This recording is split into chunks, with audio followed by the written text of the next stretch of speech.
This is Comic Geek Speak, episode 81.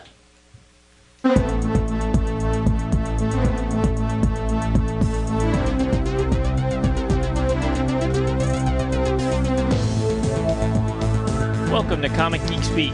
I'm Brian Deemer. I'm Jamie D. I'm Matt. I'm Kevin Moyer. I'm Peter Rios. We are sexy bitches, yeah! And welcome to the show. This episode of Comic Geek Speak is sponsored by the New York City Comic Con, February 24th through 26th at the Jacob Javits Center in New York City. They have special guests including Brad Meltzer, Jim Lee, and Todd McFarlane, as well as a whole slew of other people. And tickets, you can get a 3-day ticket for $35, or a Friday only pass for $15, or Saturday and Sunday only are $25 each. So the 3-day pass is really a good deal. And it looks like it's going to be an exciting show. We're going to be there, so we hope to see you there as well. And a reminder that our December Book of the Month Club selection is the first Animal Man trade from DC. You can get that from InStockTrades.com for 40% off, so it's $12. And you can get also Volume 2 and 3 for 40% off if you would like. And look for that episode at the end of December. What's going on, guys? I want to put a shout out for people to, if you haven't noticed, the Blogspot address is no longer, we're not adding any new material, and our old forum is gone as well. So if you don't know that we have a new forum, and you haven't ever really gone to www.comicgeekspeak.com, we ask that you do that. So you can join the new forum, look at all the other links and galleries and letter columns and all the other fun stuff on the website. Yeah, and while we're talking about new stuff, it is a new month. It is December, and we're trying to experiment this month to see how many votes we can get on Podcast Alley. If you're not familiar with Podcast Alley, it is a directory of podcasts, and they are ranked according to how many votes they get. And when you crack into the top 10, you get a special little place on the main page that draws a lot of attention, and hopefully will get you some new listeners. So we would really like to make a push to get into the top 10, at least for just December, and see what happens. So if you like the show and you've enjoyed the show and you think it provides you with little entertainment, all we're asking you to do is take about 3 minutes and go to that website and vote for us. And it's very easy. You can go to comicgeekspeak.com/vote, and that will take you automatically to the voting section. You put in your email address. I have never, ever gotten spam from them in like 9 months, so you don't have to worry about your email address. And then they email you a confirmation. You click the link in the confirmation, and then your vote counts. And to crack into the top 10, we're going to need about 400 votes, and we're currently at like 50-some, and it's only like the 3rd day of December or something. So, and we know we have well more than 400 listeners. So please, just go vote. Thank you. I'd like to give a podcast shout-out to Bill Jordain's Golden Age of Comics. He, on one of his recent episodes, talked about our Joe Kubert interview. So I just wanted to say thank you for that and give his podcast a shout-out. It's goldenagecomix.libsyn.com. Yeah, I had the pleasure of joining him and Bruce R. from our forum, and Aaron. I can't think of exactly. It's Sci-Fi Dig on their comics crossover podcast number 4, and we just had a blast. We just sat and talked for. It seemed. I don't know if they do all of their shows quite as long as that one was, but it must be. I must be the X factor in that, because it was like an hour and a half, and all of a sudden, we realized, whoops, we've been going pretty long. So it was a blast. We just had a lot of fun talking about shops and the difference between shops and online, and just a whole bunch of different things. So go listen to it. It was a lot of fun. All right, let's do some emails. First email. This one's from Chris in St. Louis, Missouri. He says, so a vast percentage of the CGS crew has worked in a comic book store at some point. Given your experience on the other side of the counter, what do I need to know before I bring in comics to sell back to the store? Would you ever sell a collection to a retailer, or would you always go the eBay route? Well, I can answer that for myself. I would always go the eBay route, because retailers are going to buy at about 30% of guide, maybe, if you're lucky. Yeah, the one thing you've got to remember is they've got to turn around and sell it. So if they you take something and you think you're going to get, it says $5 in guide and you want $5 for it, that means they have to sell it for $7 to $10 to make a profit, and they just aren't going to do it. So yeah, I would definitely suggest going the eBay route, or setting up at a show yourself and selling them for what you want to sell them. But the retailer, they're going to look to pay 25 cents to 30 cents a copy for books. So it's very tough. I remember one time Lem, that's the guy who owns the comic shop around here, when I was working there, he bought a big collection off of somebody. It was like 20 long boxes or something. He paid a nickel a comic. Mm-hmm. And I went through and I had to price the books, and I'm marking books at, $2, $3, $2, $3. Oh, $10, $20. Here's a $50 comic. Oh, that back down to $2. Here's some 50-cent bin stuff, but none of it was a nickel, Yeah. And there were $20 books in there. So you don't. I mean, if you just need to empty your attic in a real quick because you're moving and you just can't haul this crap around, then that's the way you got to do it. But if you have time, go eBay. Yeah, that's the only. I was going to say exactly what you said. If you got to get rid of it fast, and you don't care what you get for it, then go to the retailer. But if you do, call us. If yeah, I was going to say I'll pay a nickel for some comics. Yeah, sure. All right, let's see what else we got here.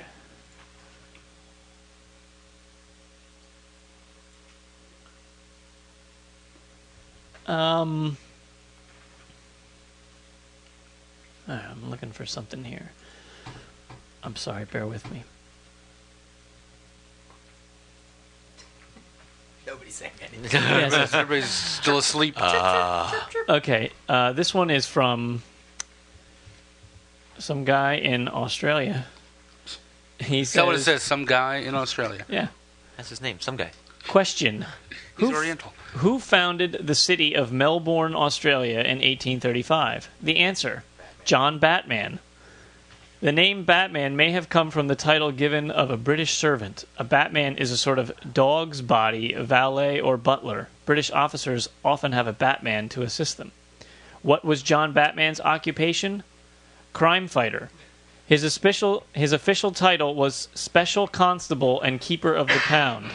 Those were the wild days of bushrangers or outlaws. Australia was a big jail or prison colony. Convicts that escaped to range around the bush were called bush rangers.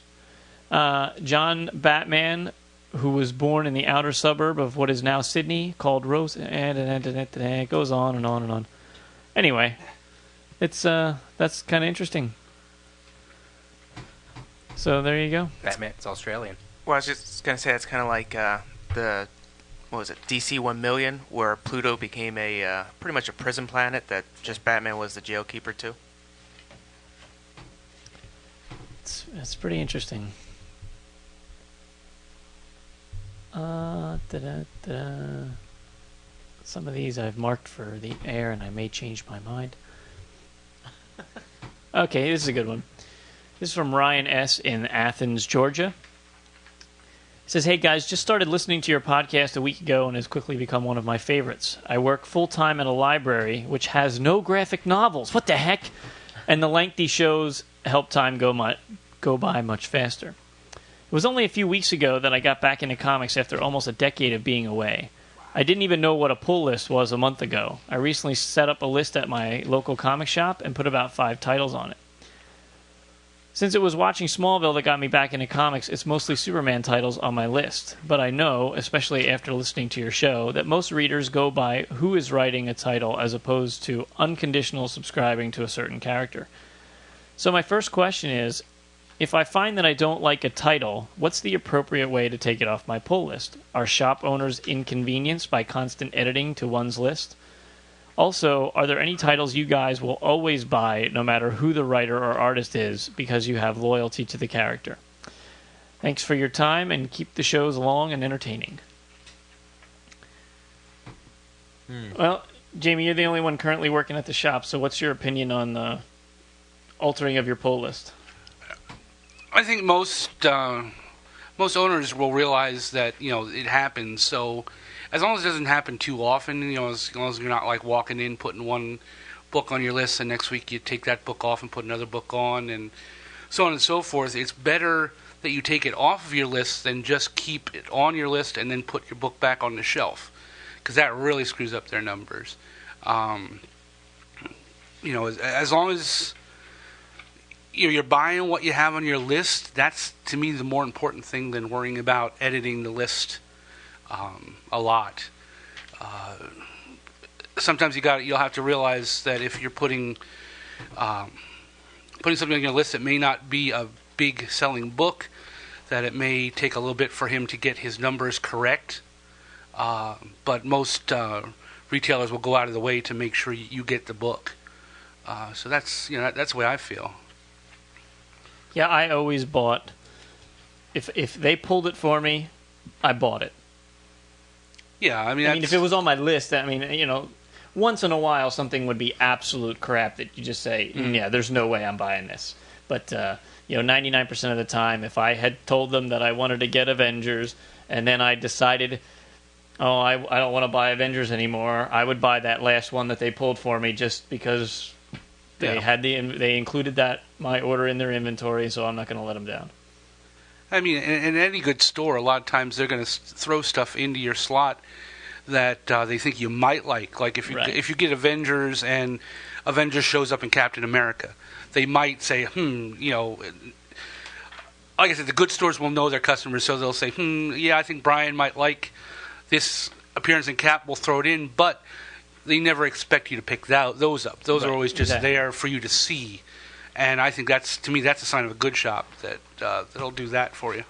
It's part of the service. I mean, as a good shop will provide for you. Mm-hmm. It's also a matter of respect as far as what titles you have and pulling them off your list, is because you realize when you're putting stuff on your list that retailer is ordering those books 2 months in advance. So if all of a sudden you don't want it, which happens quite often, that people just decide they don't want to get it anymore, so you scratch it off your list.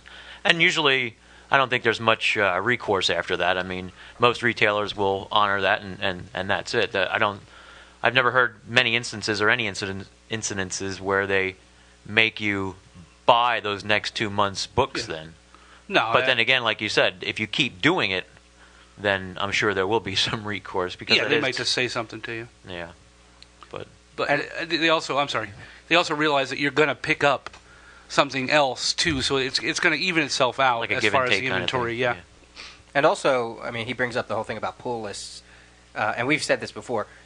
Try to always have a pull list. Try to always make it so that your retailer is ordering these books, because in the long run, it's kind of like voting. The more numbers that come in from retailers, the better chance the series has of surviving. And same thing with if you're ordering online. Pretty much that's a guaranteed means that the online service is going to order from the store. It has to give them numbers. But from a retailer, if you go in week to week and you're a week to week shopper, but you don't have a pull list, and your comic store offers one, you should really, if you want that title to stick around, pull lists are the best way to go. I mean, I have one still. I mean, I get them online, and I also still have one with a shop that I work at. But there is something to be said, though, for walking in and picking stuff up off the shelf. I still do enjoy that, and I know it's a little tough with what you just said, because, yeah, you're right. There have been titles that I've been picking up off the shelf that I know my boss is ordering very tight on. And there's been, like, the last Hawkman, I missed it because I got in there to work at 5 o'clock. I believe the guy that was looking at the shelf right before me picked up the last copy, so I missed getting it. So now I'm got to put it on my list if I want it. But I do love walking into a shop and being able to just pick stuff up off the shelf too. I mean, there is something to it also that for yourself, there's a lot of times you don't want to pre-order a book because you're not 100% sure about it. Yep. So that way, when you can take that advantage of going into the shop, picking it up the shelf, taking a look at it, and then making a better decision if you feel comfortable buying that book or not. So that is something that a store offers that no online thing will ever give you. That. I mean, you can get previews online, but again, you're ordering 2 months in advance. So. Sure. So, to answer his other question, Yeah. quick, what title will everybody get? I'm guilty No matter of what? Spider-Man and Daredevil. I have full runs of Amazing Spider-Man and Daredevil, so I keep buying them because I don't want to break the run. That's right. For me, it's Titans. Any variation? I don't have any anymore. I used to buy some things, but now I've really stopped worrying about that. I mean, I have every Gru, so if when they're talking about bringing Gru back in some series, and I will buy it. Of course, there hasn't been a bad issue of Gru because it's the same creative team, and it's basically the same story just told in different ways. So, I mean, The same joke just told over and over that's again. right. So, I mean, it doesn't. That's kind of apples to oranges there. So, For me, except for the anomaly that were the Rob Liefeld issues, the Avengers, I will always buy the Avengers. I did not buy the Rob Liefeld issues, but I will buy that until the day I die. I've always said that as long as they put out that book, that will be the one book I will buy. By you, Matt. Batman. I mean, there's been a couple of storylines that are going on now. Blow, but I'm gonna pick them up anyways. there it is. Cool. So, what are we talking about? Want to go through December previews for book shipping in February. We all have, most of us have our previews in front of us, so we want to give a quick highlight of various creators and things that we're looking for. I mean, various publishers and things that we're looking for. There's nothing in this issue that I'm going to order. Yeah, right. Yeah, absolutely nothing came out. Dead issue. It actually is a really small order for me. I'm so excited. One thing I did notice in the Marvel previews is that this issue of Century that they're soliciting in this month, it now says issue 6 of 6, which when it started out was always an 8-issue series. Now all of a sudden it's a 6-issue They series. cut it down. Yeah. So How about that? how about that? I don't know if that was a mistake in the beginning or if that was something that happened later on, but that's what's happening now. I just kind of had to laugh when I first opened this up. And last month we saw DC bring back Sergeant Rock, and this month we Yes. see Marvel bring back Nick Fury, Sergeant Fury, and the Howling Commandos. I just kind of shook my head and said, "Can't come on, Marvel, just give DC a little bit, and then bring back Sergeant Fury." Even though I'll probably pick it up. I mean, it's Garth Ennis and Derek Robertson, and I enjoyed their Fury miniseries that they came out with for Marvel Knights. It's just like give them a little bit, and then bring back Sergeant Fury. Jamie, are you picking up the Marvel Romance trade paperback? Damn Skippy. Because I need all the pointers I can get. That's Well, I'm figuring they're. The big Marvel one is the Daredevil, the new team on Daredevil. I mean, that's the big. Yeah. Brubaker and Lark coming in for their first issue. Mm-hmm. Absolutely. And Kevin, what's the big trade from Marvel? Essential Moon Knight, baby. There you go. Gotta get it. That's required reading. Yes. If you listen to the show, you must buy that. And plus, it is 50% off at DCB. Yeah, Comics so you get it for the December order? $8.49. Yeah. So Also for Marvel, this is the first month post the other storyline, so those that didn't want to participate into that as That's well right. can now jump on to Peter David Friendly Neighborhood Spider-Man and check that out if they didn't want to partake in the other storyline. And there's also a hint to with a new art team of Ron Garney on Amazing, with a hint of a new costume, but yet the silhouetted version on the cover doesn't really. Ron Garney, really. Yeah. I'm curious. I really am. I mean, I've enjoyed pretty much predominantly everything that he's done. I know I didn't see his JLA stuff. I was going to say his DC stuff was not. Yeah, see, that's Yeah. I've heard you say that to me, and I haven't experienced that, so I can't comment on that. But the things that I did get from him with Hulk and he was on Moon Knight and also on Wasn't he on Captain America? Captain America with Mark Waid. I mean, that was epitome of his stuff. I mean, that was just overall with Mark Waid and him on the book. That was great. Did you guys say Hulk? I did say Hulk. Kind of listening, but wasn't. Yeah. Jamie woke up. Yeah. Huh? And so, he's been on some other things as well, and I think he was on Silver Surfer for a little while. Yeah. And he has a style. I enjoy it. I don't, it's not terrible art. It's good. It's good art. I don't jump out of my pants when I see he's going to be on a book, but. But I'm anxious to see what he has on Spider-Man. I mean, the cover looks kind of cool, and I think his style will fit towards the book if it's kind of what I'm envisioning. So I'm anxious to see what he has to do. I'm just kind of blown away by this Angel Medina picture for the Marvel Knight Spider-Man. For the Marvel Knight Spider-Man. I mean, that's just an amazing picture. I'd almost like to see that on. And that's a new team now too. That's Roberto. I'm sorry. Aguirre Sacasa is the new writer, and Angel Medina taking over the art chores. So no more Reggie Hudlin. Astonishing X-Men comes back with 13. Yep, another year-long run, another 12 issues of Whedon and Cassaday. You were speaking about the other Kevin. I just wanted to throw something out. This week's Friendly Neighborhood Spider-Man looks like one people might want to pick up. I'm not going to spoil anything else other than that. No, I mean, there's been a lot of buzz with after the release of Amazing Spider-Man 526, which came out last week. Yeah. And now this starts the JMS run. Yep. For the next 3 issues of that storyline, and it is shaping up to be something. So be curious to check it out at this time, so you can kind of keep up to snuff what's going on, and the story's starting to finally take shape. So curious to see what comes about. A boot. Well, you became Canadian for a second there. Hey, Kevin, I assume you're going to buy the Essential Peter Parker Volume 2? Yes, I already have that on my list as well. I used to love that series. I mean, there was just something about that. It wasn't as strong as Amazing was, but it was kind of unique in its own way. So I bought the first one, and I'm definitely going to pick up the second one as well. Good Sal Buscema art, and of course that has Moon Knight in it as well, because he appeared in 22 and 23 of that series. So that one always seemed to have such good guests.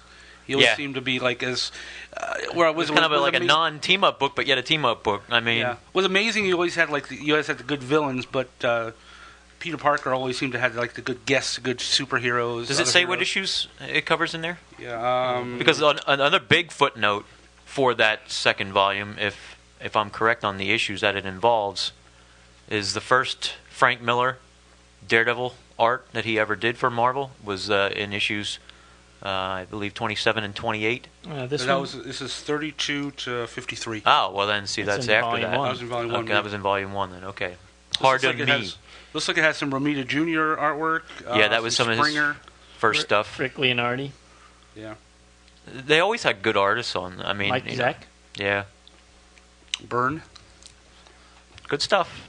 There's some quirky issues. Don't get me wrong. I mean, sure. But that was the 70s. And you had the Hypno Hustler in issue 24. So take it with a grain of salt. Rocket Racer. As far as some other companies, I noticed while I was looking at the Dark Horse section, being a big Hellboy fan, it was nice to see a new Hellboy miniseries with Richard Corbin doing the artwork. Even though I like Mignola's artwork, Richard Corbin on a Hellboy story is going to be nice. Definitely interests me. I mean, I've always picked up all the Hellboy books, and yep, same here. I don't mind. That's one series for some reason I don't mind that it's continuous. Mm-hmm. I don't mind that it comes out every so often, and I enjoy the hell out of it every time it comes out. Because it's always good. That's the whole thing. Yep. I mean, as long as it's good, that it doesn't have to come out all the time. I mean, now if it's a book that's supposed to come out all the time, that's different. Then I want it out all the time. But with this book, it isn't set up to come out all the time. It's set out to be a bunch of miniseries that connect.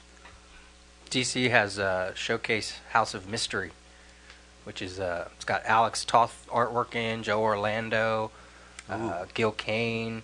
It's got a whole bunch of. Are these? Is that going to include the first Swamp Thing? That's what I was wondering if it was going to include some of their mystery characters like Spectre and Swamp Thing and Black Orchid, and I didn't know if these were. Is House of Mystery 27? Is that the Swamp Thing? Or is it House of Secrets? I don't remember. But because I know Somebody in the audience is going, "It's Yeah, they're yelling at us right now, going, "You sons of bitches!" But if you're a fan of of the showcase, and you looked at this and thought, well, I would get it. I mean, it's the stuff isn't easy to find, especially that old House of Mystery, House of Secrets stuff. Mm-hmm. Just the artists that you announced. I mean, Yeah. my God, Alex Who else Toth is and on? Gil Kane and It's on the other page. Flip back. Flip back. There's other ones on there down there. where? Good. Oh, okay. Oh, it's Neil Adams, Yeah. Bernie Wrightson, Gil Kane, Alex Toth, and others. It says written by Len Wein, Jerry Conway. So I mean, there's credible talent on there. The one thing that caught my eye for DC was that Justice cover Oh yeah, Justice 4. with Bizarro and Superman from Alex Ross. That looks freaking brilliant. Tomorrow's Publishing is releasing Modern Masters Volume 6, Art Adams, which I absolutely love Art Adams' work. And and he's supposed to be at the New York show as well. I'm really hoping to get a sketch from him. And I know he's definitely at Heroes Con. I think I saw his name on for Really? Heroes Con. Yep. Maybe that's where I saw him. I can't remember now if I saw him at New York or Heroes Con. Yeah. I met him at, I think, the New York show years back. So, I mean, it wouldn't be unlikely for him to do that. But I'd have to look the website to see if he's listed as a guest there or not. He's a cool guy to meet. He's a fun guy to meet. I just wish he did more work. I Well, mean, I know and- he's slow. And he because talks his- about that, too. People always ask him about that. But, he does what he wants to do. When you're that good and people are after you, you can call your own shots. And that's what he does. So... I wish he had, like... obviously, maybe, Kevin, you'd agree with me since you're a Marvel guy, but I wish, like, maybe he just would do one Marvel special a year. And it could be, like, whatever characters he wants or whatever, and they find some guy to write a story based on the characters he feels like drawing or something. I don't know. But Oh, no, you sound like the McFarlane Amazing Spider-Man run But where they had to something- curve But some, Dave you know, Michelini. but But I something understand what you're saying. to that effect. Some Like, kind of just- special- So there would be one thing a year I could look forward like to maybe a reading from him, mini-series you or know? just a one-shot Just a book or something. one-shot thing. Okay, whatever. And See, now that they're doing the annuals again, right, like that would be something cool for him to do. Bring him back and let him do an annual or two. Or Right. I would agree. I'd totally love to see him come back and do some Marvel stuff again. Yeah, on the forum, one of the questions that they were doing for Ask Jamie D was about, like, Adam Hughes, do I like his artwork, and Alex Ross and stuff like that. And one of the things I said was, I would love to see these guys just do one project a year. Yeah. They don't have to do a monthly book. I understand that their stuff is tough to put into a monthly book, but just one, like you said, an annual, a special, just something that I knew each year would be coming out. And Art Adams, exactly. I mean, the stuff he's coming out with, I guess, the Tom Strong Terrific Tales. He does the Johnny Future. Yeah. And that's only like, about A couple pages in an it's issue. At most 10 pages. But still, that's the only reason I pick up that book, because of that artwork. See, and I think that's perfect content for an annual. Mm-hmm. If you're gonna, if since Marvel committed to doing the Ultimate Annuals, which was very successful this year, if they're gonna, continue to do that in some of the other books, not do it for every book. It's not necessary, I don't think, for every book. But if you're gonna do that, that would be a perfect format for bringing on people like this. Mm-hmm. Allow them to showcase themselves on a book. Make that annual special like it is something, rather than just like they used to do and put the tryouts basically for new talent. But you're shaking your head, Peter. That's about something. About DC Oh. has. Oh, I'm sorry. Keep going if you're not done. No, I'm fine. I thought you were. Go ahead. I was just looking at some of the trades in Marvels that are only collecting 5 issues, and they're $13.99. Some of these trades, it's pretty expensive. Yeah, I don't agree. I don't agree with that at all. I mean, a price for a trade. Well, what's the should cover be, price on those issues, though? If they're $3, then $2.50, $2.99. well, then that's right about. I mean, if they're $3, then that's cheaper. You're saving $2. But when you go along the lines of what you normally see what dollar? trades are, like an average trade figuring 7-8 issues, usually sells for like a $15 price cover. Right. So to have the same price and only have 4 issues or so in, or 5 issues, I feel is not relevant or cohesive in regards of how you see other trades priced and such. And I know trades are easier to publish and a lot less cost to publish than individual issues are. So I mean, especially since you're reprinting stuff you've already paid for, so that makes it less cost effective as well. Exactly. So there's no reason that has to be that price. No, I think it's too much. And same, same thing with the Secret Wars It's only 120 pages, and I mean, again, I'm not trying to start anything here, but like those DC, OMAC, and things like that, those were 200 some pages for $14.95. Right. No, it's not starting anything. It's being honest. I mean, I agree with you 100%. And it's kind of funny because DC was like that with their trades years ago. Their trades always seem to be priced more reasonably, and Marvel's trades seem to be a little more high priced. And then Marvel turned around their whole trade program and just blew the doors off. And now you're starting to see it change. Now you're starting to see higher prices, less content. And I don't agree with that. A Secret Wars hardcover's coming out. That 5-issue miniseries with Bendis and that Gabriele Dell'Otto, and $50 for 5. Well, 30, I guess it's $30. Is it 30 for the hardcover? Yeah, $29.99. Oh, I'm sorry. I thought it was 50. No, we were saying 30 and then 15. Okay. Even still, though, I mean, you can get the Ultimates hardcover, which has 13 issues in it, and that's $30. Why would I pay $30 for a hardcover that has 5 issues? In it? You know what I mean? That just doesn't gel for me. So there's a. Oh, go ahead, man. Just to say, Peter, did you see Marv Wolfman's returning to Titans? Yep. Teen He's Titans also there. on the Infinite Crisis Secret Files that's coming out in the same month, and there's also the Infinite Crisis Ran Thanagar War special in this. That's also solicited here. They're resoliciting that Prelude. Oh, they always, yeah, that's pretty much every month. I'll tell you what, I got a complaint here. Another goddamn Batman miniseries they got to release. So that's 3 now.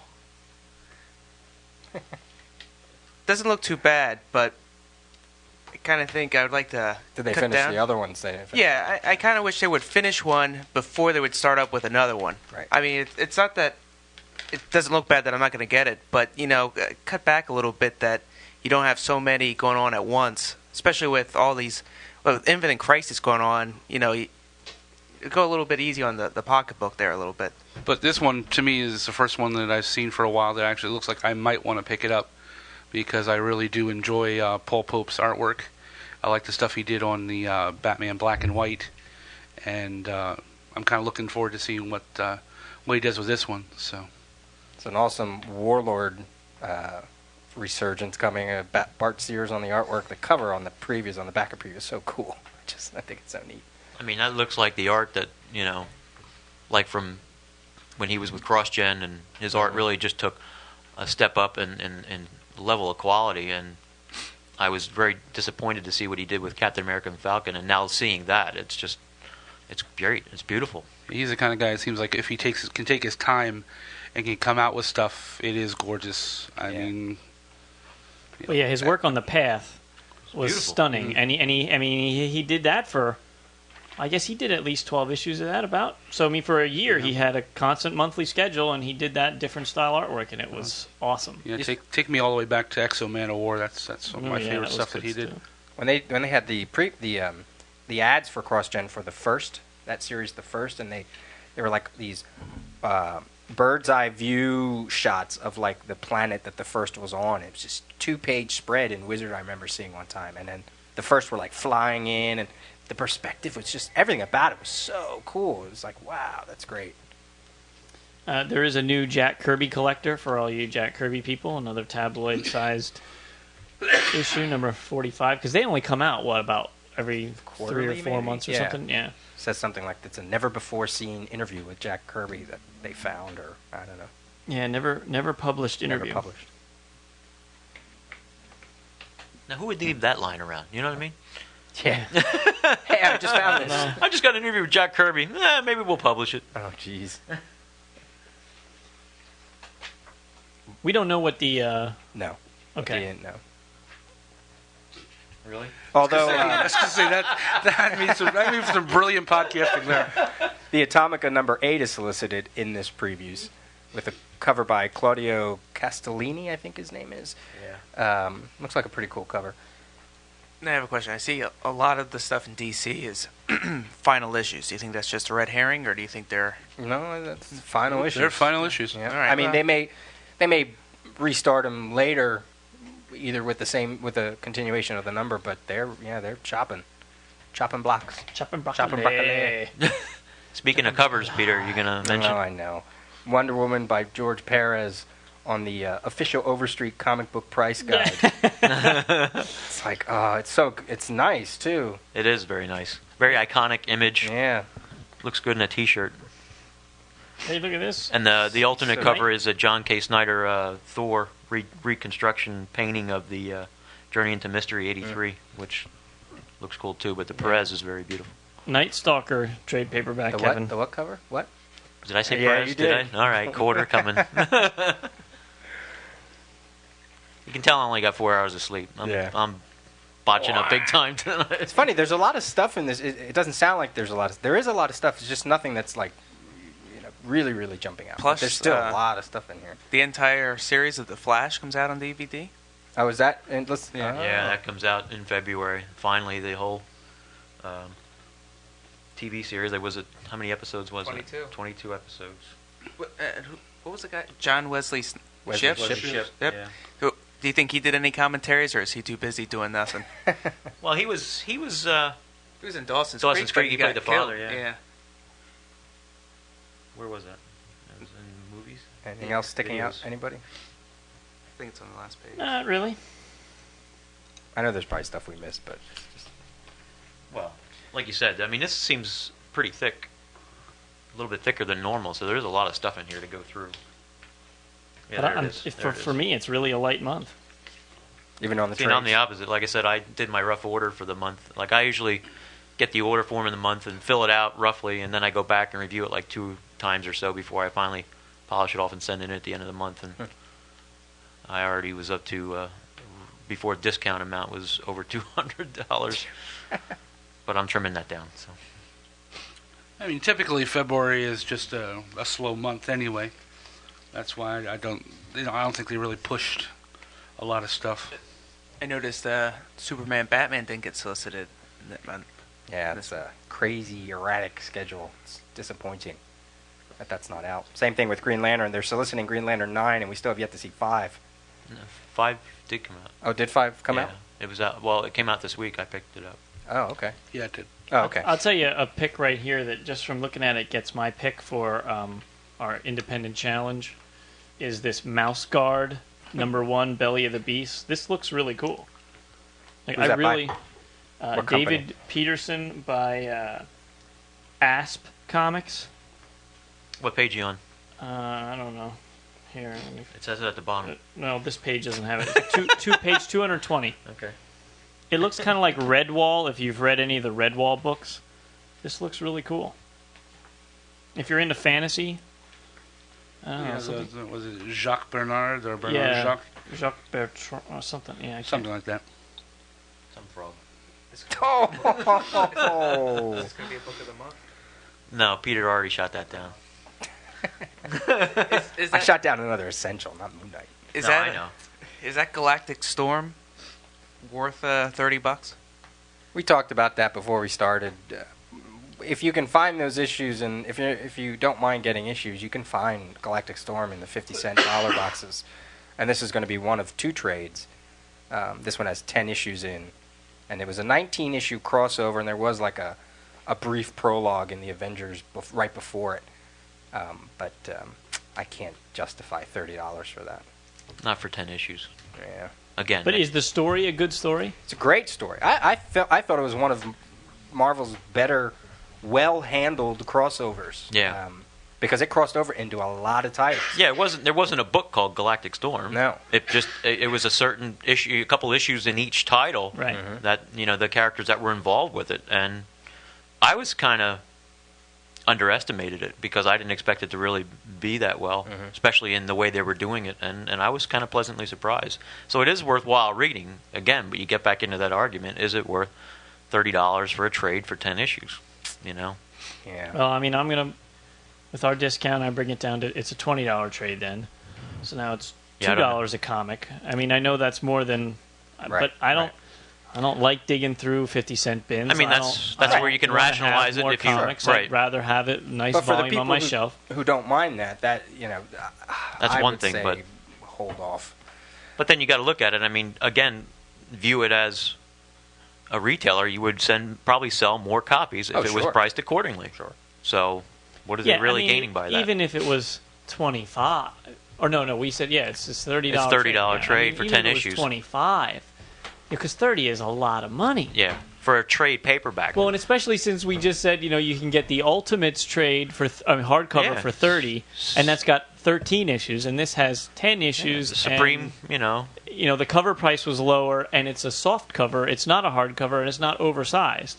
Their pricing is very erratic when it comes to trades. Well, and that's what I said. It's only just started to do that recently, in the past month or two, that you're starting to see these obscure prices for the amount of content in their trades. Well, there was another one that I really wanted to get the Squadron Supreme trade paperback. Mm-hmm. Yep. And that was another $30 trade. Yeah. And I went, 12 issues. That's really... Yeah, considering I spent, $30 for the Supreme Power hardcover, which had the first 12 issues in it. Exactly. Oversized trade. Exactly. So, it's... Or you get the Ultimates for $30. Right. That trade, that hardcover. That's 13, and that's oversized as well. 13 issues with supplemental material. Yeah. Yeah. So, the means don't justify the ends as far as what it's they're like doing they're taking... When it's new stuff, they come out with a slightly cheaper price because it's fresh in your mind. But when they dig out this older, classic stuff, even though a lot of it you can get really inexpensively in the source material, I don't know. I want to buy it, and I probably will be ordering it because I just want to read it. I've heard you guys talk about it so many times, and now I want to read it. It's worth the read. It's just a shame that again you're reprinting material, so it's not new material. Right. You have a new cover on it, so that's it. I mean, and it doesn't justify it. I'm sorry, it just does not. Granted, with the online services getting it 35% off, or I don't know what all DCB is offering for 50% off as far as collective books this month, but even at 35% off, it makes it a better pill to swallow. But probably at 35% off would be the price it probably should be. It should be a $19.95 book. Yeah. Cover price. Exactly. Yeah. Because then we get it for about 12, which really makes it reasonable for 10 issues. Right. But I mean, even and then it outside of that somebody picking it up in a store or something, paying $20 for it, it's not unreasonable, and it's not. I wouldn't feel jaded paying that for it. Right. It's fortunate you can get it for 35% off on Amazon or DCB, in stock trades, but I just don't agree with the pricing the way they're doing that lately. Speaking of collected editions, Chris from the Collected Comics Library has sent us a brief update on a few recently announced trades. Hey, it's Chris from the Collected Comics Library podcast. On my show, I talk about all sorts of different trade paperbacks and hardcovers, including DC Archives and Marvel Masterworks. But today, I want to talk about a new sort of trade paperback from DC Comics, and these are the Showcase Presents line. These are softcover black and white trades that typically contain about 550 pages and retail for about $17. In a nutshell, this is DC's answer to the Marvel line of essentials. So far, no Golden Age material has been collected, but a fair amount of Silver Age has been. And here's a rundown of the titles so far. Superman, Green Lantern, Metamorpho, and Jonah Hex, and still to be released, the Justice League of America, Green Arrow, and House of Mystery. Now here's some special information for you Comic Geek Speak listeners out there. In March of 2006, DC will release 2 new of these Showcase Presents books. The first one is Superman Family Showcase, which will have Superman's pal Jimmy Olsen 1 through 22, and the Lois Lane solo story from Showcase number 9, which of course is a forerunner to her own series called Superman's Girlfriend Lois Lane. They're also going to release the Silver Age Teen Titans. This is going to collect the Brave and the Bold number 54 and number 60, Showcase 59, and Teen Titans 1 through 18. It's interesting to point out that the Teen Titans started out with Robin, Aqualad, and Kid Flash. Wonder Girl joined on Brave and the Bold number 60, and Speedy joined up in Teen Titans number 4. Now later on down the line, Speedy was retconned as a founding member in Teen Titans number 53. And that about does it for your brief introduction to the Showcase Presents line of books by DC Comics. To learn more about these books or other trade paperbacks and collected editions, please visit my website, The Collected Comics Library, at collectedcomicslibrary.blogspot.com. Thank you very much. There you go, Peter. Teen Titans. Showcase. Yeah. His pants just went down around his ankles, I swear. This showcase can be yours. That's- And a footnote to that: the first 2 volumes of that were $9.99. The Superman and the Green Lantern. Yeah. Yep. Well, for a limited time, like for Right. the first I'd say, print run. Or yeah, for whatever, those. Yeah. So if you can find those, that's well worth $10. I know, and we got them for $5. We got 500 pages for $5. Wow. But I think I've noticed in regards to that, and then also, to counteract what we were talking about with Marvel's price trading, is that the Essentials seem to have more content in them now. Yeah. Now that I see the showcases are coming out with more pages, and I think the new ones are around the same price as what an Essential would be. Yeah, they're the same, $16.99. Right. Yeah. But I see Marvel's now, they're including more content in theirs. They seem to be thicker and have more content in there, so Good. it's all working out. There's a couple things that I noticed as I was looking through the DC, the new line of toys for the New Frontier series looked really cool. I mean, I kind of got a little excited about the Black Hawk figure. I've always loved Black Hawk, and I kind of like that Black Hawk figure, and that the original Green Arrow figure. I think I'm gonna have to pick those 2 up. And then there's a couple artwork in 2 of the Marvel series that I've been noticing that have made me want to pick them up. I don't know if anybody else has noticed them. The Sisters of the Dragon, the artwork in that I thought looks really good. Plus, I like those characters, Misty Knight and Colleen Wing. And actually, the artwork in that new Silver Sable series looks pretty interesting. So I know I picked both of those first issues up. I want to see how those go. Really? I found myself a little reserved on that artwork. Yeah. I don't know. It kind of excited me a little bit. It's a little different. I mean, I agree it's not something that's of the norm. And I like Silver Sable, and I love Dominic Fortune. Yeah. But I just want to see what they do with it. I mean, like I said, I'm going to pick it up, yeah, because I'm interested in both of those characters. So it's nice to see them back in print. Yeah. Jamie, are you buying Soul Searchers from Claypool, the Peter David book? I've always wanted to. I've just never got around to it, and I know that I just saw a thing on Peter David's website where Diamond is going to stop soliciting Claypool unless they get their numbers up. So I know it's good stuff. Peter David doesn't do bad stuff. I mean, he may not do stuff that you like all the time, but it's never bad. Nobody can ever say it's bad stuff. So I mean, if you like his stuff and you want him to keep doing, I would check it out. That was a place we actually interviewed him at the Claypool Comics, and I so wanted to pick that stuff up at that time, and I think we interviewed him like the second day we were there, and I wanted to hold back on spending more money, to see what else I would spend over the weekend. But it was always looked like good stuff, and from everything I've ever read about it, it's always good. They've always gotten positive reviews. Well, they're soliciting issue 76 in this month, and it says it's a good jump-in issue for new readers.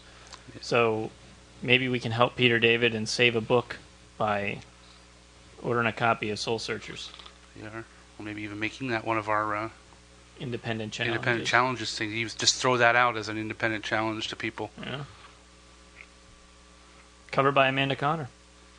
Yeah, there's always good people in that. I mean, Steve Lealoa. Yeah, Richard Howell has done stuff, has written stuff for them. I guess Ricardo Villagrain. Ricardo Montalban. Yes. The fine Corinthian leather. Rich Corinthian leather. But it's always been good people at that company. All right. Take it away, Peter. Want to do our next Yeah. big old topic? It was requested on the forum that we every now and then do some spotlights of certain characters, teams, even some creators. And so we decided we're going to start a spotlight on the very first team ever in comics, JSA. We're going to talk about the ups, the highs, the lows, the history, favorite writers, creators, spin-offs, things like that. Get Roy Thomas on the phone. Yeah. And actually, I could preface all this by saying, if you're a fan of the JSA, and again, to give a shout-out to Tomorrow's, they have a companion, the All-Star Companion, edited by Roy Thomas, celebrating the 60th anniversary of the Justice Society of America. It's from Tomorrow's Publishing. It's a 1995 companion. I actually got this for my birthday or Christmas from Kevin. So I can't remember which one it was. About whenever this came out, a year ago or the year before that. And it's got just the whole history of the JSA up to the new series. So if you're a fan of the JSA, definitely seek that out. So, as the first team in comics, what are your thoughts on its role in history and just how you perceive it, how you used to perceive it maybe, and because we all know the series now is really cool, we're all pretty much fans of it. But before the new series, did it ever sit in anybody's mind? What was your, like, if somebody said JSA, what was your first reaction to it? Go ahead. I know you. Mine was not something that really drew anything towards me, JSA, at all. I mean, when I would hear that, I would normally picture those Golden Age covers and such, and that would just like turn me off. I really had no interest in the JSA at all. I understand the role they played, being the first team in comics, which spawned then Justice League, and which of course led into other team books. But when I heard all that previous to the new version of the JSA, I really had no interest whatsoever. However, when they did bring out the new JSA and did the revamp on the old characters and brought in some of the older characters as still being involved, it's brilliant. I love it. Absolutely love it. Which then spawned me to go back and read some of the older stuff, and Infinity Inc. and the All-Star Squadron, and I enjoy it. It's really, they did a marvelous job bringing those characters and making them relevant in modern day for a new audience. Yeah, for me, Golden Age used to be a bad word. It's like, oh God, Golden Age. I want to pretend that part of comics doesn't exist. The artwork is terrible, and the stories are stupid, and these characters are dumb, and blah blah blah blah blah. I thought all of that.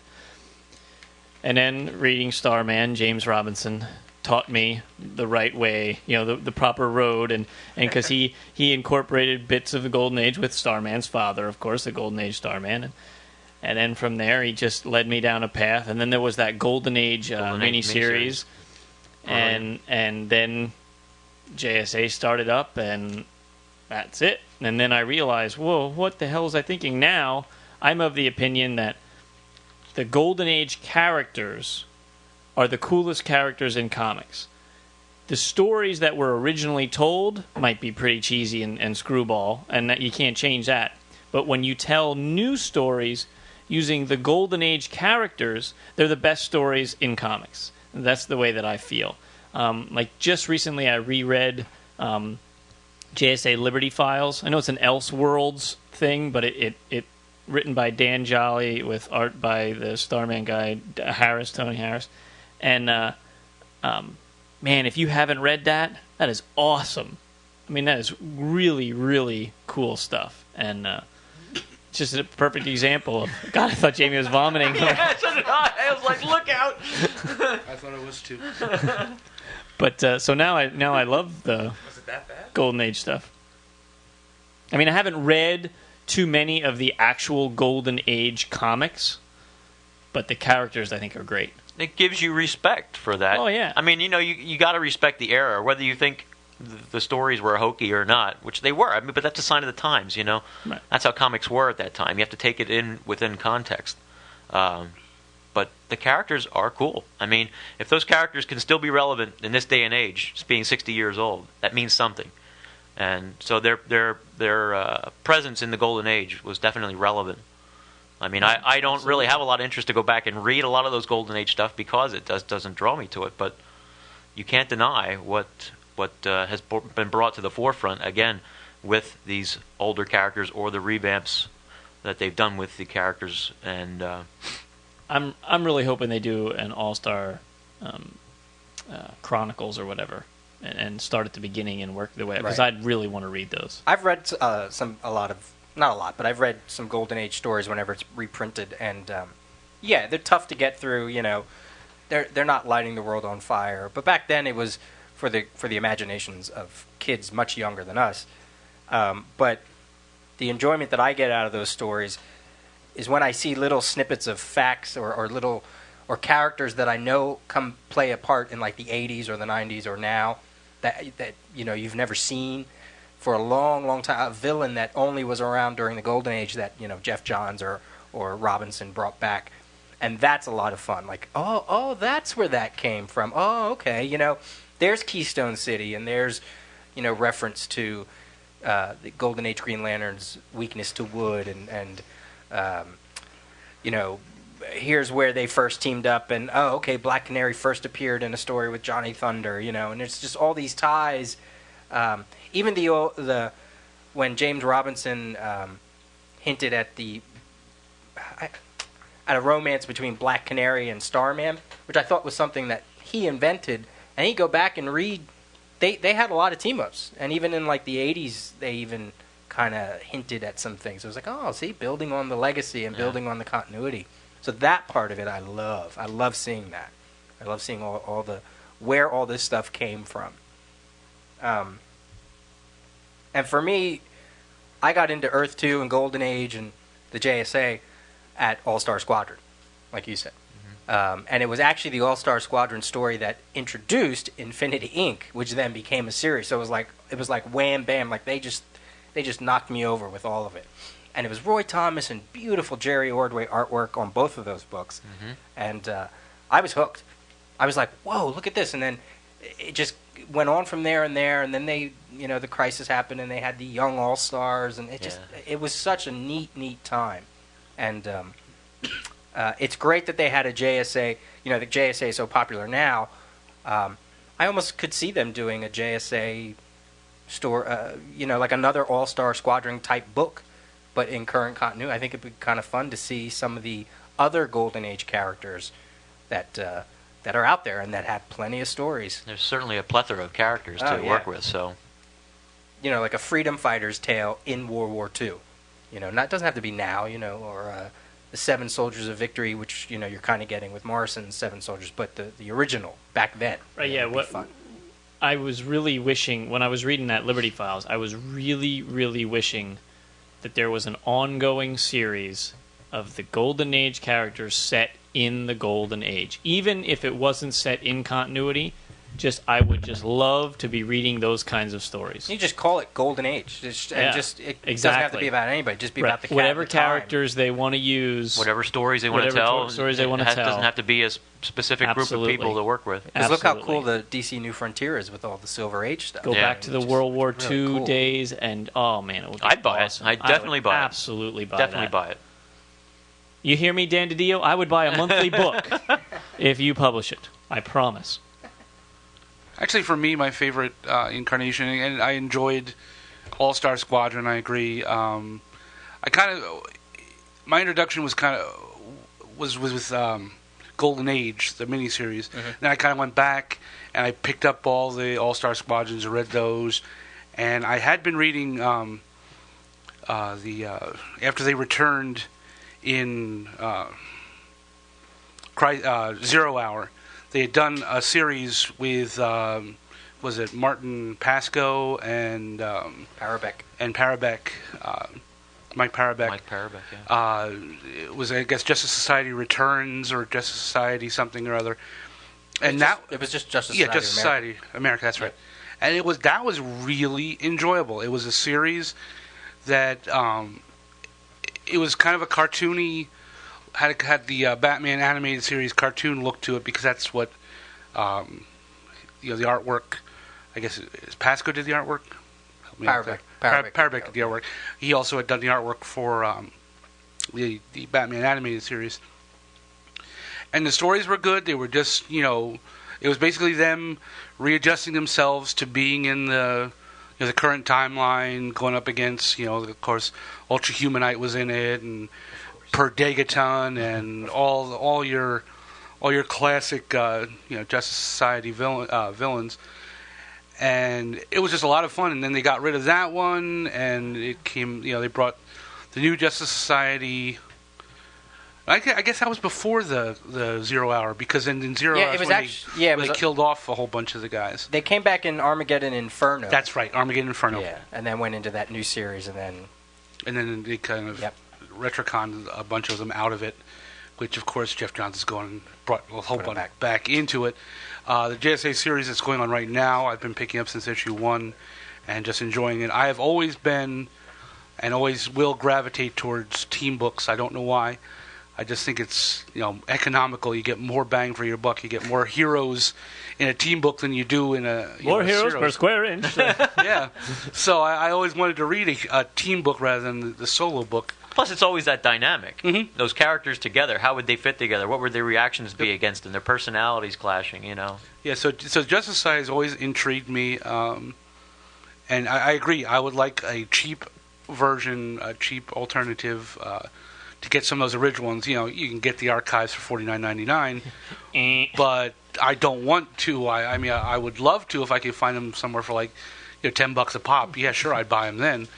But I agree, a Chronicles I think would be really nice, or even, I know the showcase have been just the Silver Age, but maybe just start out with this and give me the stuff from the beginning. I would buy that. Mm-hmm. And as far as a series set in World War II, I'd buy it too. I enjoyed the All-Star Squadron when that was coming out. Totally set in World War II. Young All-Stars, I didn't enjoy that as much as I enjoyed the All-Star Squadron, but yeah, I have no reservations about buying a book that would be set in World War II, showing stories that they didn't tell. In fact, I was all excited about that. Then we were going to do that with Sentinel of Liberty with Captain America, and I was looking forward to that. And then they changed it. They blew that right in like the first, second issue. So, if you want a rundown of not all the appearances of the JSA, but the most important things, I'll give it real quick. All-Star Comics number 3 is when they first teamed up. That's winter of 1940. All-Star Comics went to issue 57 in 1951 before it became All-Star Western. Then the Golden Age heroes took a back seat, obviously, to Westerns and romance, and then when the Silver Age started, Flash 123 in 1961 is the Flash of Two Worlds story. That brought the Golden Age and the Silver Age Flash together. Soon after that, you got all the JLA, JSA team-ups, which are just so much fun. Mm-hmm. They're in the Crisis Zone. Multiple Earths. The trades, yep, which I don't know if they're done, but there's about 3 of them. 3 volumes, yeah. There have been 3 volumes so far. Then the JSA was revived in 1976 with All-Star Comics 58. They actually went back to the continuing the renumbering, and that's when Power Girls, Star Spangled Kid, Robin, Huntress. That's when they all joined. Then they were in Adventure Comics for 461 through 466. Took another hiatus until All-Star Squadron started, which ran for 67 issues plus 3 or 4 annuals.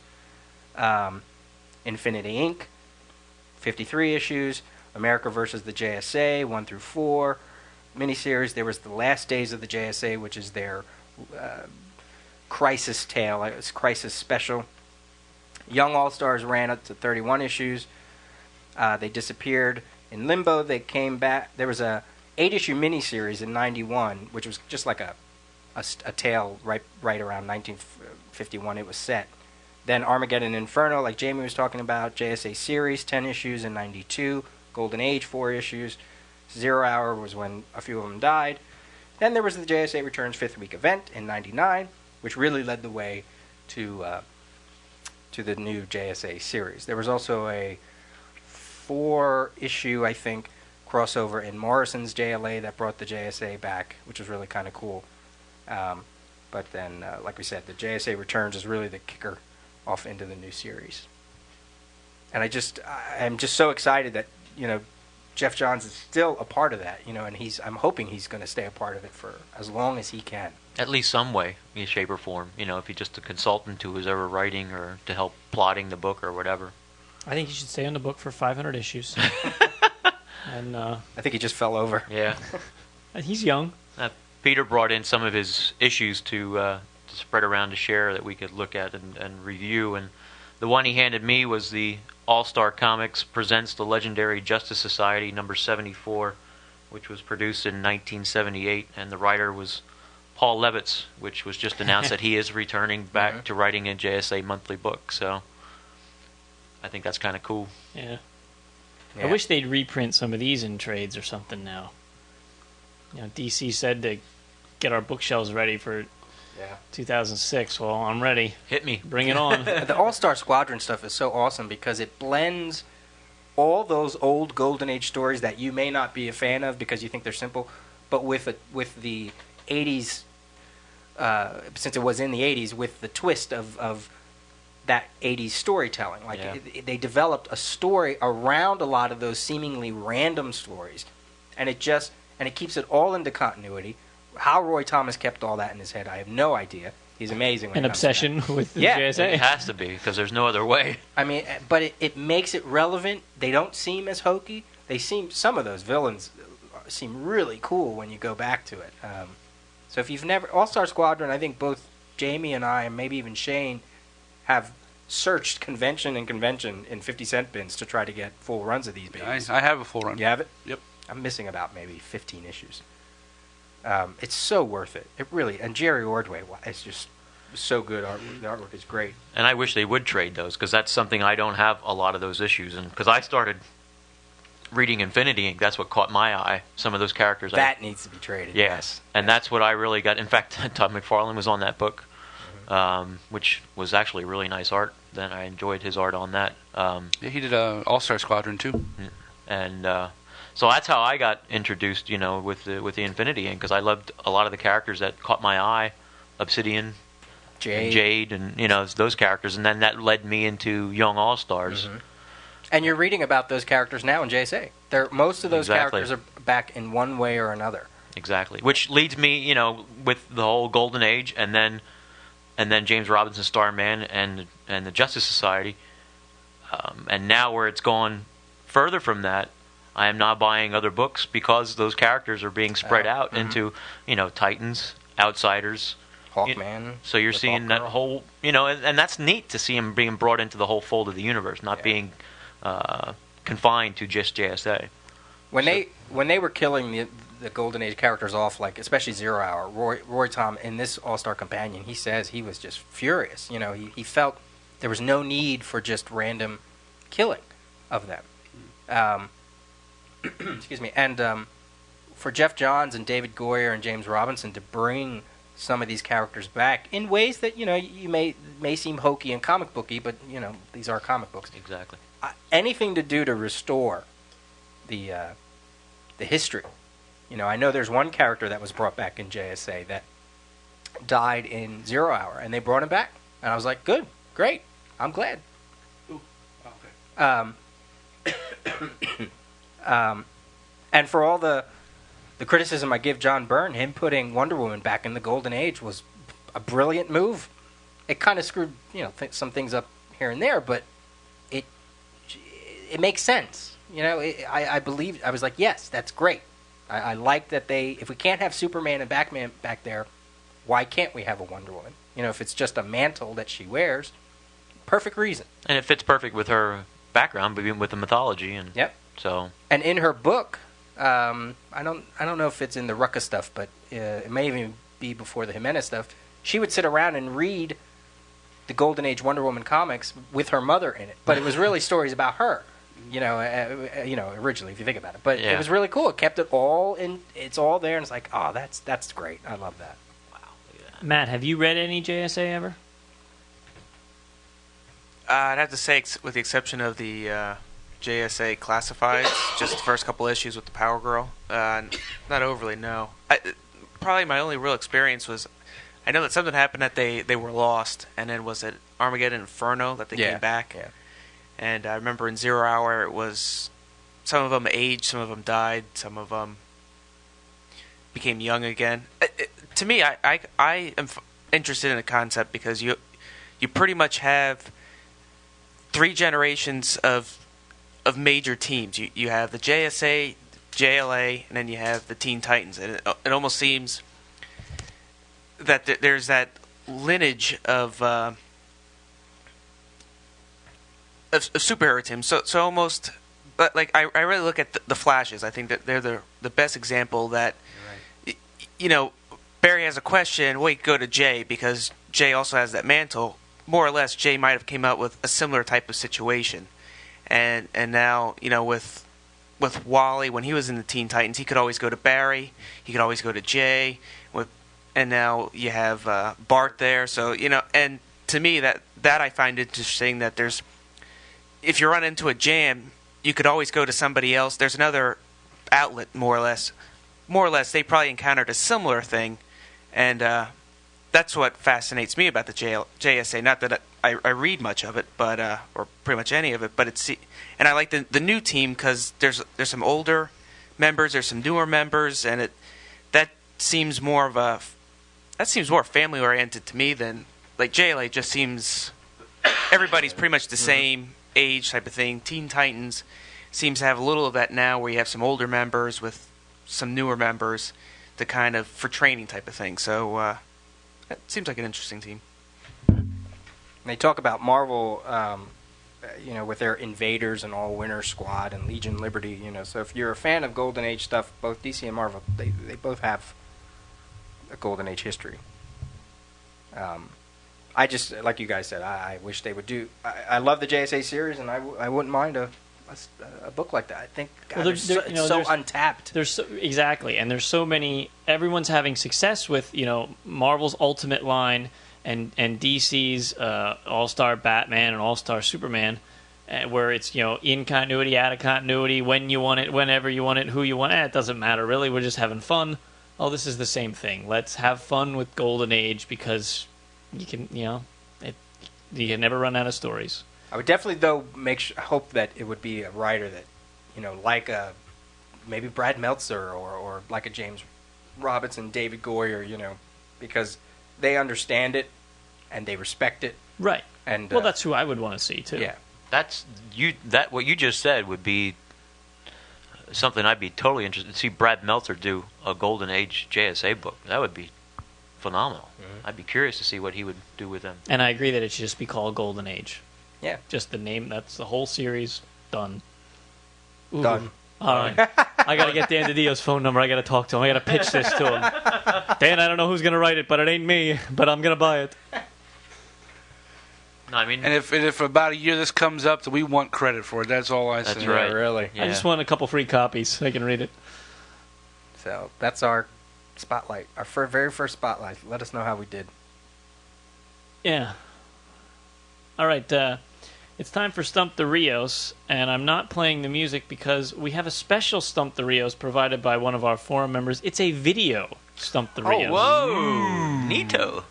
So, I'm going to let him do the introduction here. Have you seen it yet? Yes, I've seen it. Okay.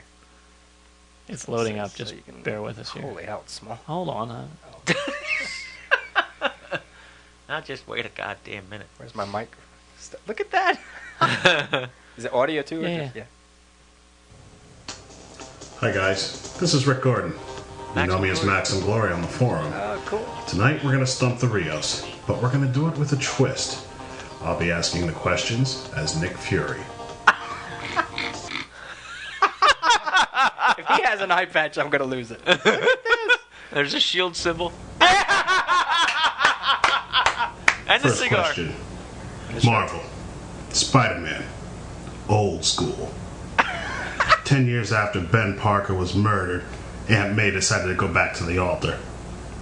Who was she going to get married to? And who stopped the wedding? Pause here. Dr. Octopus. Maybe that's not the 10 year after. I mean, she did go to the altar with him. Is that the 10 one years. specific one that he's... Yeah. Wait, 10 years. Let me see. So that was 71. So it's not Ned Leeds. Or not I'm thinking, who's the guy in the wheelchair? Nathan Lubinsky. Yeah, it's not him. No. Because that was later.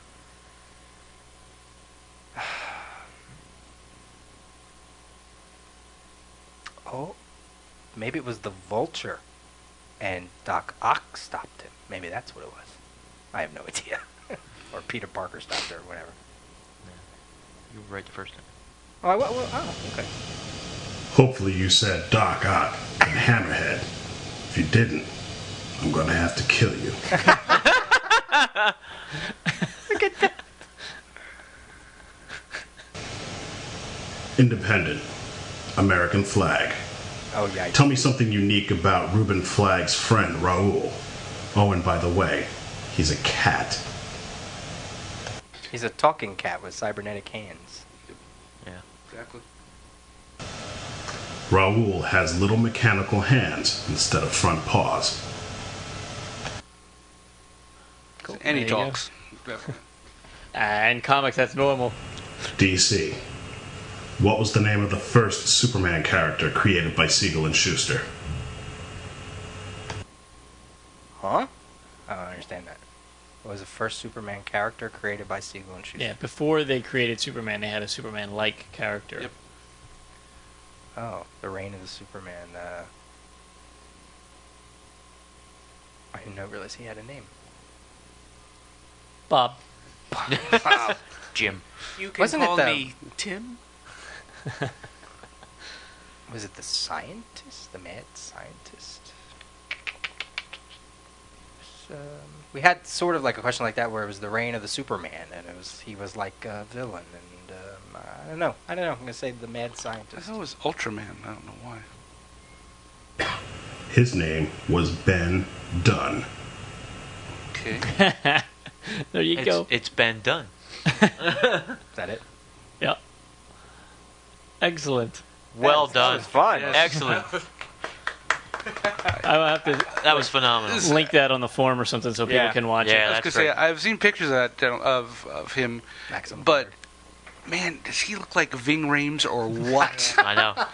I mean, he's got the Samuel L. vibe going down, but man, as soon as I saw, I was expecting Marcellus Wallace to get medieval on our asses. The whole eye patch. He had a cigar. He Yeah. had a little It was shield great. shirt. Shirt, I mean. That was perfect. Very well done. Brilliant. Fun. Brilliant. Brilliant. So you got 1.5 on that one. Yes. Because you said Doc Ock, but you didn't get Hammerhead. Yeah. And I also want to throw out there that we hit the $25 mark, which seems weird. I thought it would be much more than that, but for Comic Book Legal Defense Fund, and I am in talks with them to come on the show. We're going to interview them and do like a little check signing thing for them. We'll give him a big old fake check for Big old $25. $25. It costs more to make the big check than it will to get Yes. And then, although we're still giving the prizes away for Stump the Rios, and we're back down to just our everyday Comic Geek Speak prizes. In January, we'll start up the new quarters in the jar for Stump the Rios for Actor Fund, for the Actor Fund. So, just want to throw that out there. Let's listen to a voicemail. Hello, all you Comic Geek Speak fans out there. This is Willie C, and I'm here to let everyone know that, well, I'm a big Comic Geek Speak fan. And you see, I have to be, because ever since my surgery, I haven't been able to really get my freak on. So it's really, really good that I can get my geek on. All right, folks, y'all have a good day. Dun-dun, dun-dun, dun-dun, dun-dun, dun-dun.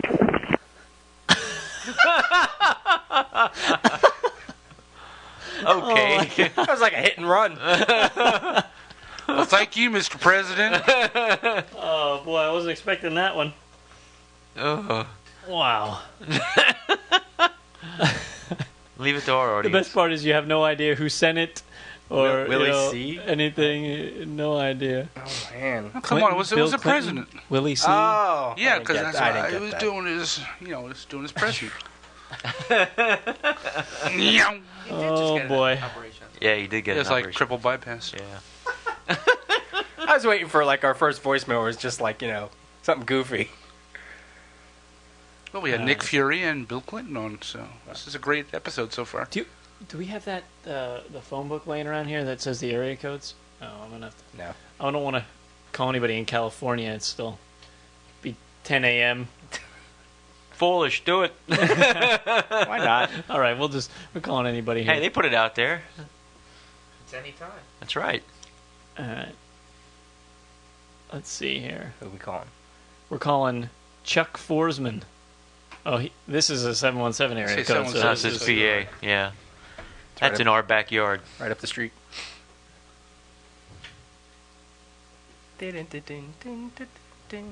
We need calling music. Yeah, you're gonna have that little segue. I don't know if you mentioned anything about the contest. We're the DCBS theme song contest. Thank you. We're getting it there. It's Cameron's making his decision, so we'll have it up shortly. A lot of great applications for that. Entries. Hello? Oh, it's still ringing. I always One forget to turn the ringing-dingy. volume up. What's this wasabi? Hello? Hello, Chuck. Yeah. Hi, Chuck. This is Brian Deemer with Comic Geek Speak. What's up? Holy cow. Hey, Chuck. Hey. Wow. Hey, how's it going, guys? Very well. How are you? I'm good. I'm actually at the Middletown Flea Market. You finding any comics? Yeah, I just picked up, what did I get here? A bunch of old 80s stuff. I found some old Comico Grendel, Cool. Huh? some Dark Horse Presents. You gonna list your found treasures on that thread on the forum? Yeah, sure. I might as well. An issue of DP7, that New Universe stuff. I've never read any of that stuff. Lone Wolf and Cub, actually. Wow, there you go. Those are good finds. Yeah. Who are you there with? My girlfriend, Erica. Cool. She's searching for you? She's looking at incense right now. You got comics. She's got insight. That'll keep her busy for a while you can dig through some more boxes. Yeah, definitely. So what are you guys talking about? Today we're talking about. We went through previews and we talked about the JSA. Oh, okay. Cool. We started our new segment on spotlighting certain characters or whatever, and we decided to start with the first team, which was the Justice Society. So, oh, cool. We kind of did our own little vamp on what we thought and what we feel about the Justice Society. Hey, can you do me a favor? While you're out there, let me know if you see any counterfeit purses or anything, and I can pass along to my boss. Counterfeit purses. Yeah, Matt has a unique fetish. Nah, it's for work. We do anti-counterfeiting. Sure. Did you get anything this Wednesday? No, actually, I have been very broke because I just started college. So I'm very poor right now. So I haven't been able to get to the store this week. What college? Well, I go to Hack, Harrisburg Community College, and I'm looking to transfer. I don't know. I'm looking at the Kubert School and SVA as a comic program. Nice. In New York. Well, just drop our name at the Kubert School. They'll get you in. What? Just drop our name at the Kubert School. They'll get you in. Oh, I will. Maybe someday we can say we knew you when. Yeah. I'm going to try and visit them over Christmas break if they can schedule a meeting up there. Cool. Very cool. Great. Yeah. Cool. Wow, this is exciting. Was it everything you hoped it to be? Yeah. Have you guys listened to the 5 Minutes of Manga, Charlito's podcast? It's Indie Spinner Rack. No, I haven't. Oh, I just started listening to it. It's very good. It's very entertaining. It's right up there with you guys. Cool. Check it out. Yeah, you guys should check it out. It's really good. Thanks for the heads up. Yeah, they talk a lot about a lot of cool 80s indie stuff like Comico and all those now defunct companies. Do you are you all caught up on our episodes, or is there anything that? Yes, I am. Yes, I am. Any I'm episode a loyal that stood listener. out? Any episode that stood out that is that your favorite? Let's see. Any interview or something? Interview. Oh, the Kubert one was good. I like that. He's great. Yeah, he was fun. No, I mean, I'm trying to think. I just listened to the Tim Sherman last night. Finished that up. He's a very interesting fellow. Yes, that is a good way to put it. Yeah. No, I don't know. I usually enjoy them all. Even the. I'm not a big DC guy. I don't keep up with the Crisis stuff, but it's still fun to just hear you guys talk about it. Cool. That's good to know. Thanks for sharing that. Yeah. No, you guys put on a good show. Any questions for anybody or anything? I don't know. He's focused right now. Yeah. I'm like at the flea market. There's so much. It's probably cold. Where is that flea market? It's Middletown. It's like right by east of Harrisburg. Yeah, Smallville. Okay. Where's your girlfriend at? She's over here. You want to talk to her? Yeah, let's put her on. I know you guys love to talk to your girlfriend. We do. Why not? Here, Erica. This is Comic Geek Speak. She's probably like, Hello? Hello, is this Erica? Yeah. Hi, it's Comic Geek Hi. Speak. How are you? Good, how are you? Good. We're just talking to your boyfriend there for a little bit. I see that. Do you read? Does he make you read any comics? Oh, well, he doesn't make me. I choose to read them on my own, but he helps me pick out which ones to read. And if I pick an uncool one, he makes fun of me. Which ones do you like? I like this comic called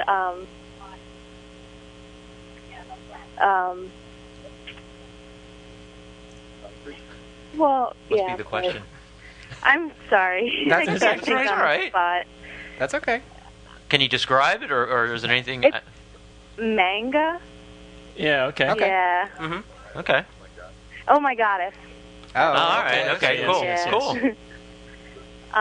It's kind of kiddish, but I still like it. Good. Good. Hey, any that's fine. It's fine with us. Right. That's right. A comic is a comic. Yep. Yeah. And as long as you enjoy it, that's all that matters. Yeah. That's true. Which one did he make fun of you for reading? That one. That one? Oh, come on. Yeah. Okay, so we'll get you out of the spotlight now. You can put it back on. Okay. Thanks for coming on the air. Thanks. Bye. Bye. Hey. She's gonna hate you for the rest of the day now. Yeah, I know. She sounds hot, though. Oh, she's a beautiful girl. I'm very lucky. Excellent. All right. Cool. Well. Okay, Cool. Chuck. Enjoy the rest of your day, man. Oh, I will. Thanks, guys. You Get the sure most made for my your day. money. I mean, because this had to be your highlight, so the rest is all downhill. Oh, yeah, definitely. I might as well just go to bed. Cool, man. Well, enjoy your All day. right. All right. Good luck. If you have any success at the Cubert School, be sure to let us know. Oh, I will. Thanks, guys. All right, man. Take it easy. See ya. Bye bye. Bye. Bye. That's cool. That is We'll cool. find somebody buying comics as we speak. That's At a great. flea market. That's awesome. Awesome. Comics is everything. That's right.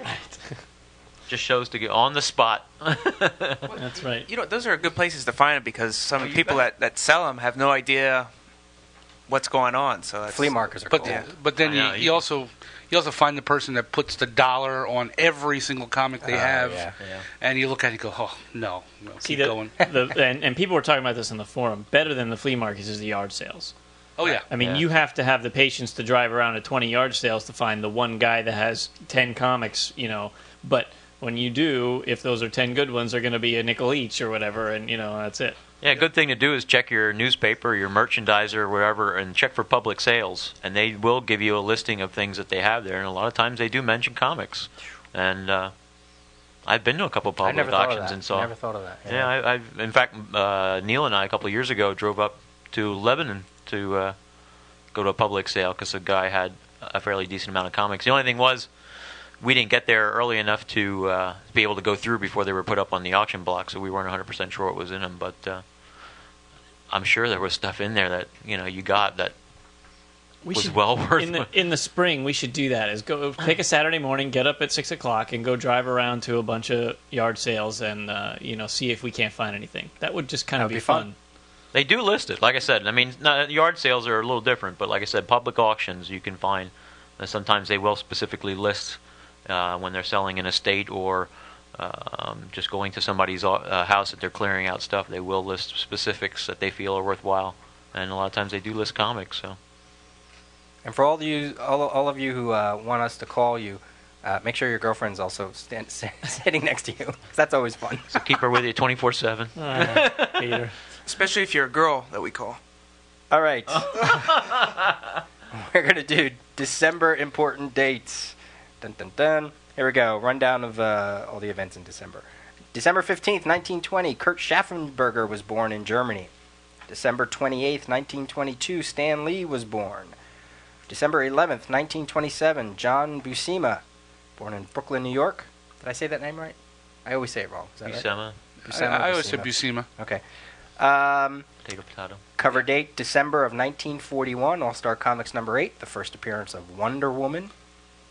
We have cover date, December 1944, Tally-Ho Comics, first work by Frank Frazetta. Cover date, December of 1951, House of Mystery number 1, which relates to the showcase coming out. We have December 15th, 1953, J.M. DeMatteis was born. Cover date of December 1958, showcase number 17, first appearance of Adam Strange. Eric Larson was born December 8th, 1962. Christy Swanson was born December 19th, 1969. Just had to throw her in there. Who was she, Supergirl? No, she was Buffy. original Buffy in the movie. Okay, yeah. December 3rd, 1974, Joe Mad was born in Queens, New York. What year? 1974. Well, same age as me. Cover date December 1977, Cerebus number 1. Dave Sims series begins. Cover date of December 1977, same cover date. Uncanny X-Men 108, artist John Byrne takes over penciling from Dave Cockrum. Cover date December 1979, Rom number 1. We've never talked about Rom. I don't think we in should. any of the episodes. We should. I have some issues. They got to do an essential ROM. They should. Yeah, they I've actually put together an entire collection of ROM. Did you? Yep. And I've read about the first 10, and they're typical 70s comics. I will tell you. Yeah, that. I mean, it was that whole toy line tie-in. I mean, Sure. it was the whole marketing scheme. Yeah. But Moon Knight makes an appearance. Yeah, Actually, I yeah. think Jake Lockley.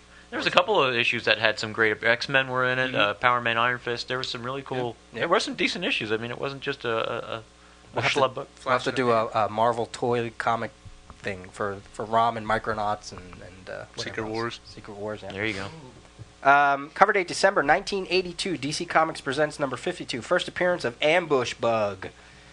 We have Gardner Fox died on December 24th, 1986. Cover date December 1988. Batman 428. Fans vote for the death of Jason Todd. 5,343 for death. 5,271 for life. So he died. How many here voted in that? I did. I did. I did. What'd you vote for? I voted him to die. Death. Yeah. Did you? I couldn't, it was a long distance phone call. My parents never would have allowed that. No. Batman: The Mask of Phantasm animated movie premiered December 25th, 1993. Cover date December 1996. Clark Kent and Lois Lane marry in the Superman: The Wedding album. Let's see. December 10th, Iron Man number 1. This is 1997. December 10th was Iron Man number 1. December 17th was Avengers number 1. It was the Heroes Return titles by Kurt Busiek. Art by Sean Chan on Iron Man and George Perez on Avengers. John Broome died in December of 1998. Joe Orlando died December 23rd of 1998. He died at Grand Central Station from heart problems at the age of 71. Wow. Let's see. A few more here. Cover date December of 2001 was Amazing Spider-Man 36, which was the J.M. Straczynski's tribute to the World Trade Center. December 5th, 2001, Frank Miller's Dark Knight 2, number 1, arrived in stores, hoaxing everybody who bought it. And one more, December 29th, 2004, Legion of Superheroes number 1 ships, the revamp by Mark Waid and Barry Kitson. There you go. See you in January. Thank you. Thank you very much. Thank you very much. All right. Is That that it? enough for today? Sounds like it to me. That's enough for today. Sure. It's Call a it. rep. Call it. I said that before I queued up the music. Of course. I always do that. Why would it be any different? That's right. Professionalism out the window. Right out the window. Oh, there we go. So much better now. A reminder that this episode was sponsored by the New York City Comic Con in February, the 24th through the 26th. A lot of good people showing up. Get your 3-day pass for only $35 or a 1-day pass for $25, and come see us there. You want to send us an email, any kind of email, whether it's a Stump the Rios or a Geek of the Day or whatever, it's comicgeekspeak@gmail.com. And please stop by our website at comicgeekspeak.com and check out the forum, and we have galleries, and we have some emails up there, and all kinds of good stuff.